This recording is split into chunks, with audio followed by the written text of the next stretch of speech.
વંદે માતરમ મિત્રો, આજે મારે એક તમને લોકોને જે પ્રેસ મીડિયાના અને ઇલેક્ટ્રોનિક મીડિયાના ન્યૂઝથી આપણે જે કંઈ પણ સમાચાર જોતા હોય એના વિશ્લેષણના ભાગરૂપે એક પ્રશ્ન મારા મગજમાં આવ્યો છે, જેની ચર્ચા કરવાની કે જે કોઈ પણ લોકો પોતાની જન્મભૂમિને છોડી અને વયા જાય છે,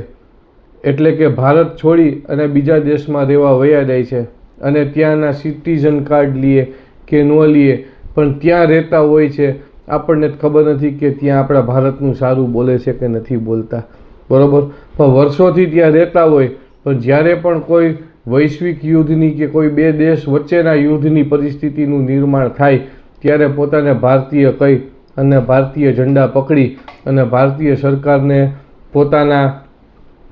માટે શરમાવે અને પ્રેશર કરે અને એના અહીંયા લોકલ રહેતા સગાવાલાઓ પ્રેશર કરે કે અમારા ફલાણા છે એ ફલાણા દેશમાં છે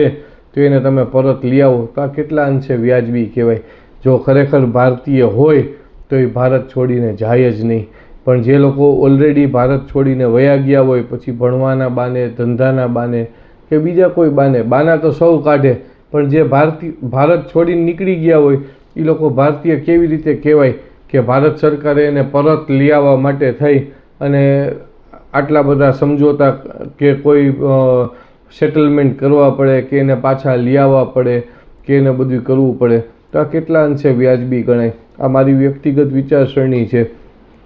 કે જે લોકો ભારત છોડીને વયા ગયા હોય અને બીજા દેશમાં સેટલ થઈ ગયા હોય એ લોકોને પરત લઈ આવવાની કોઈ જરૂર નથી. એના માટે ભારત સરકારે અને ભારતની આર્મીએ અને ભારતના દેશવાસીઓએ કે જે ખરેખર ભારતીય છે એ લોકોએ વિચારવાની જરૂર છે.